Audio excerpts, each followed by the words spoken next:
तो दोस्तों, आज मैं एक्स्ट्रा ऑर्डिनरी अटर्नी वू के 15th एपिसोड को एक्सप्लेन करूंगी। अगर आपने पहले के एपिसोड्स नहीं देखे तो मैं ऊपर आई बटन में डाल दे रही हूँ। एपिसोड की शुरुआत में हम एक रेओन नाम की कंपनी को देखते हैं, जहाँ देर रात कुछ एम्प्लॉइज काम कर रहे थे। उन एम्प्लॉइज में से एक का नाम था जिनप्यो। जिनप्यो को एक दूसरे एम्प्लॉय का मेल आता है जिसमें कोई फाइल अटैच था। जिनप्यो फाइल डाउनलोड करके ओपन करता है तो वो पूरा ब्लैंक था। जिनप्यो को थोड़ा अजीब लगता है और वो ऑफिस से निकलते हुए उस एम्प्लॉय को कॉल करके कहता है कि तुमने जो फाइल मेल किया वो ओपन ही नहीं हो रहा, तो फिर से भेजो। वो एम्प्लॉय कहता है कि उसने तो कोई मेल भेजा ही नहीं है। ये सुन के जिनप्यो भागकर वापस जाता है और अपना सिस्टम चेक करने लगता है। चेक करके उसके चेहरे का रंग ही उड़ जाता है। तभी उसका बॉस वहाँ आता है और पूछता है कि क्या हो गया। जिनप्यो कुछ बोल ही नहीं पा रहा था, बस बोलता है कि फिशिंग में फंस गया। फिशिंग एक टाइप का फ्रॉड है जिसमें अटैकर्स किसी और की आइडेंटिटी लेकर कम्युनिकेट करता है और कोई लिंक या अटैचमेंट भेजता है जिसके खोलने पे सिस्टम हैक हो जाता है। फिशिंग की बात सुनकर उसका बॉस तो एकदम शॉक्ड हो जाता है।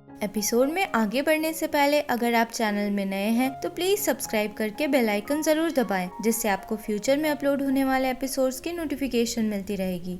अगले सीन में हम यंग वू को देखते हैं जो गेट के पास बहुत सैड सी बैठी हुई थी और जेजू आइलैंड में जुन्हो से किए बात को याद कर रही थी। तभी जुन्हो भी अंदर आता है और यंगवू को बैठा हुआ देखता है। यंगवू देखती है कि वो उसकी तरफ देख रहा है तो वो अपना चेहरा छुपाकर जल्दी जल्दी वहाँ से निकल जाती है। इधर हॉस्पिटल में जंगम्योंग को ऑपरेशन थिएटर ले जाया जा रहा था। तभी यंगवू पहुँचती है और जंगम्योंग को पुकारती हुई दौड़ती आती है। जंगम्योंग उसको देखकर हैरान होकर पूछता है कि तुम यहाँ क्या कर रही हो, तुम्हें तो ऑफिस में होना चाहिए। तो यंगवू कहती है अगर तुम्हें कुछ हो गया और तुम मर गए तो मैं तुम्हें कभी नहीं देख पाऊंगी। जंगम्योंग की मॉम भी वहीं थी और यंगवू की ऐसी बात सुनकर वो घबराने लगती है। जंगम्योंग अपनी मॉम को समझाता है और फिर अंदर की तरफ जाने लगता है। यंगवू चिल्लाकर कहती है कि प्लीज जिंदा वापस आना। ऑपरेशन थिएटर के बाहर जंगम्योंग की मॉम और यंगवू वेट कर रहे थे। तभी यंगवू को चोइसू का कॉल आता है और वो उसे ऑफिस बुलाती है क्योंकि उन्हें नए क्लाइंट से मिलना था। जंगम्योंग के ना रहने के कारण उसकी टीम अटर्नी जैंग के अंदर काम कर रही थी। रेओन कंपनी का सीईओ इस केस का क्लाइंट था। वो लोग केस के बारे में बताते हैं कि हैकर ने उनके डेटाबेस एम्प्लॉय जिनप्यो के इनबॉक्स को हैक कर लिया था, जिससे उसे उसके और एक दूसरे एम्प्लॉय के डिस्कशन के बारे में पता चल गया और उसी बेसिस पे हैकर ने दूसरे एम्प्लॉय की आइडेंटिटी से मेल भेजा था। मेल में एक अटैचमेंट था जो कि इंस्टॉलेशन फाइल ना होकर एक डॉक्यूमेंट फाइल था, जिस वजह से जिनप्यो को शक नहीं हुआ। क्योन पूछता है कि मैलवेयर डॉक्यूमेंट्स भी फैल सकते हैं क्या, तो एक क्लाइंट बताता है कि हाँ फैल सकता है और चूंकि ये एक स्पेसिफिक पर्पस के लिए डिजाइन किया गया था, ये किसी भी एंटी मैलवेयर सॉफ्टवेयर से डिटेक्ट नहीं हो पाया। हैकर अब तक पकड़ा नहीं गया था, पर पुलिस को शक था कि ये किसी नॉर्थ कोरियन ग्रुप का काम है। ऐसा इसलिए लग रहा था क्योंकि जो डॉक्यूमेंट मेल में भेजा गया था उसमें कुछ वर्ड्स ऐसे थे जो नॉर्थ कोरिया में ही यूज होता है। क्लाइंट बताता है कि मेन प्रॉब्लम ये है कि कोरिया कम्युनिकेशंस कमीशन (KCC) ने उनके कंपनी पे 300 बिलियन वॉन का पेनल्टी लगाया है। क्लाइंट का कहना था कि एक तरह से तो वो लोग नॉर्थ कोरिया के साइबर अटैक के विक्टिम्स हैं और सिर्फ इसलिए कि वो लोग कुछ पर्सनल डेटा बचा नहीं पाए उन पे इतना ज्यादा फाइन लगाना सही नहीं है। क्लाइंट में से एक आदमी बताता है कि जब हैकर ने जिनप्यो का सिस्टम हैक किया तो डेटाबेस सर्वर वाला टर्मिनल ऑलरेडी लॉक्ड इन था, जिसकी वजह से हैकर को मैनेजर की आईडी पासवर्ड ढूंढने की भी जरूरत नहीं पड़ी। और इसी बात को KCC ने उठा रखा है कि उन लोगों ने अपने सर्वर में आइडल टाइम आउट सेट करके नहीं रखा था। आइडल टाइम आउट का मतलब कुछ समय बाद कनेक्शन खुद ब खुद ब्लॉक हो जाता है। रेओन के डेटाबेस में ये सेटिंग सेटअप नहीं था। अटर्नी जैंग बताता है कि कुछ साल पहले भी किसी वेबसाइट से 2 मिलियन पर्सनल डेटा चोरी हुए थे और उस समय उस वेबसाइट को 70 मिलियन वॉन का फाइन लगा था। उसके बाद किसी और कंपनी में भी ऐसा इंसिडेंट हुआ था और 10 मिलियन अकाउंट से डेटा चोरी हुआ था, पर उनको भी 100 मिलियन वॉन का ही फाइन लगाया गया था। जैंग का कहना था कि भले ही रेओन से 40 मिलियन अकाउंट से डेटा चोरी हुए, पर 300 बिलियन वॉन का फाइन कुछ ज्यादा ही है।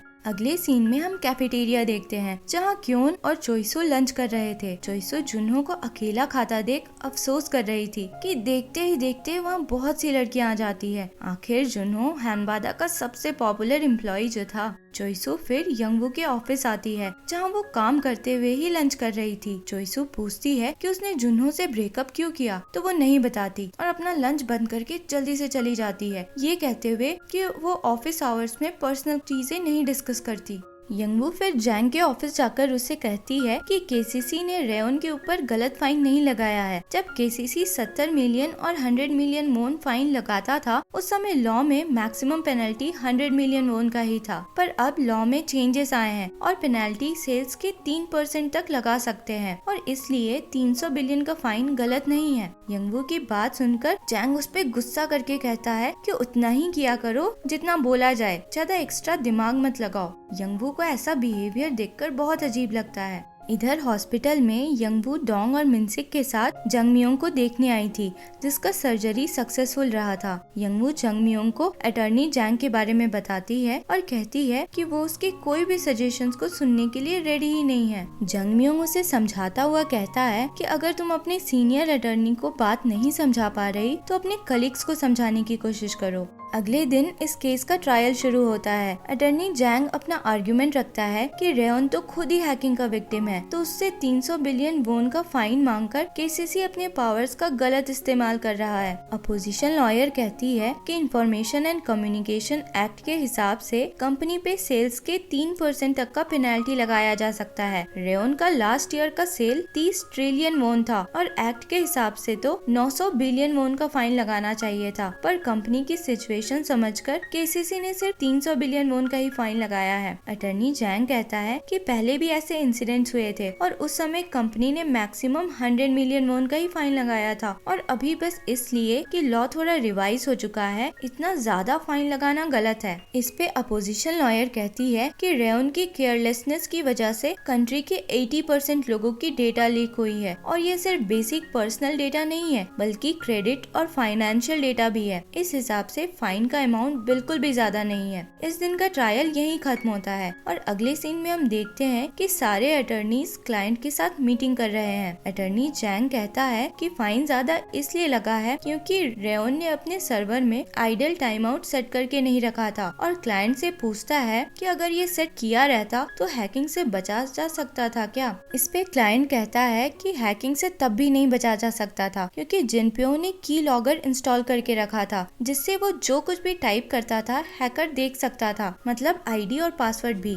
तभी रेयोन का सीईओ अंदर आकर बताता है कि उनके यूजर्स अब उनपे लॉसूट फाइल कर रहे हैं और 100,000 वोन पर यूजर की मांग कर रहे हैं और ये लॉसूट टेसन लॉ फर्म लीड कर रहा है। सीईओ को इतना घबराहट में देख जैंग उससे समझाने की कोशिश करता है पर वो कुछ वर्ड्स को मिस प्रोनाउंस कर रहा था। यंगवू से कंट्रोल नहीं हो पाया और वो उसे करेक्ट करने लगती है। ये सुनकर जैंग गुस्से में बहुत जोर से यंगवू पे चिल्लाता है। अगले दिन ट्रायल में जैंग यंगवू की जगह चोइसू को आर्गुमेंट रखने भेजता है। चोइसू आइडल टाइम आउट और की लॉगर वाली बात एक्सप्लेन करके कहती है कि आइडल टाइम आउट अगर सेट भी किया रहता तो भी हैकिंग से बचा नहीं जा सकता था। इस पे अपोजिशन लॉयर कहती है कि ये मैटर नहीं करता, अगर हैकिंग आइडल टाइम आउट की वजह से नहीं भी हुआ था तो भी रेयोन में 300 बिलियन फाइन लगाना सही है। उसमें और यंगवू में लॉस को लेकर थोड़ा डिबेट होता है जिसपे वो यंगवू पे भारी पड़ती है। रेयोन का सीईओ भी बैठा सब सुन रहा था, उससे रहा नहीं जाता और वो सामने आकर कहने लगता है कि जो कुछ भी हुआ उन लोगों ने जानबूझकर तो नहीं किया, वो लोग तो खुद विक्टिम है इन सब में। हर दिन मिलियंस ऑफ यूजर्स अपना अकाउंट डिलीट कर रहे हैं, उनके अगेंस्ट लॉ सूट फाइल हुआ है और उसके ऊपर से 300 बिलियन का फाइन, ये तो बहुत गलत है। ये सब कहता हुआ वो रोने लगता है और अपने पॉकेट से साइनाइड निकाल कर खा लेता है। वो वहीं गिर जाता है और कुछ सेकंड्स के अंदर ही उसके मुंह से झाग निकलने लगता है।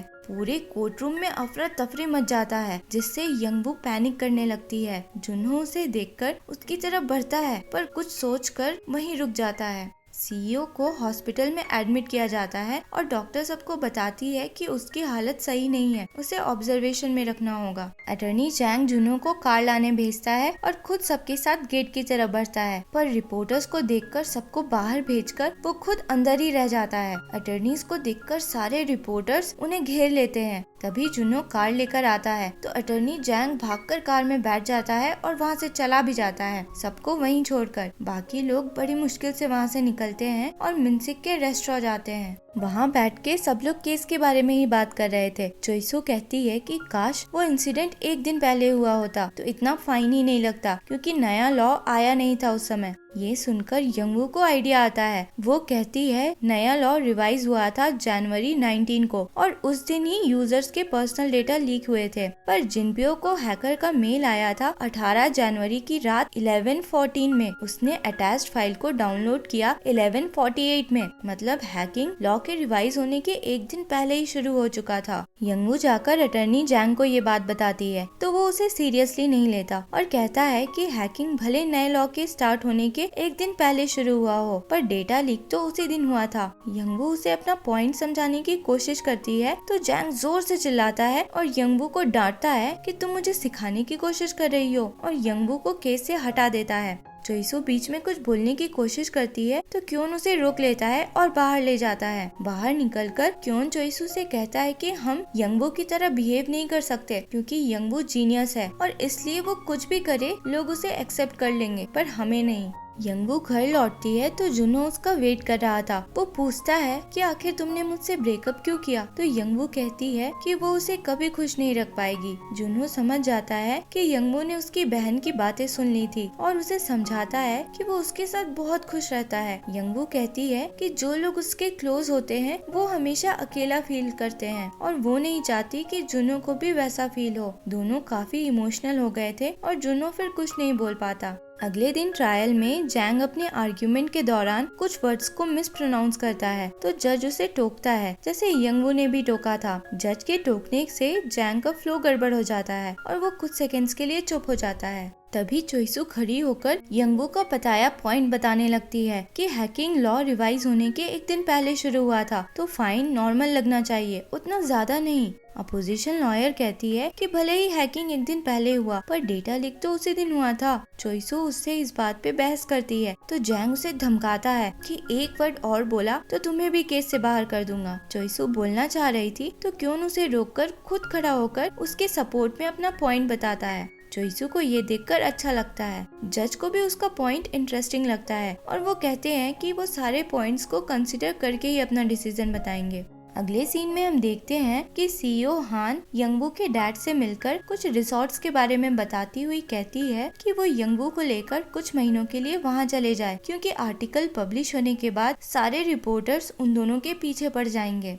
लास्ट सीन में हम देखते हैं कि न्यूज में दिखाया जा रहा था कि रेओन ने केस जीत लिया था। अब उसे 300 बिलियन का हेवी फाइन नहीं देना था बल्कि नॉर्मल फाइन देना था, पर रेओन के सीईओ की हालत अब भी सही नहीं थी। एक लड़का बैठ के ये न्यूज देख रहा था और ये देखकर वो थोड़ा परेशान होकर किसी को कॉल करता है और सीईओ की हालत के बारे में पूछता है। उसके बाद से पता चलता है कि रेओन को उसी ने हैक किया था। तभी उसके रूम में तैसुमी आती है। ये लड़का उसी का बेटा था।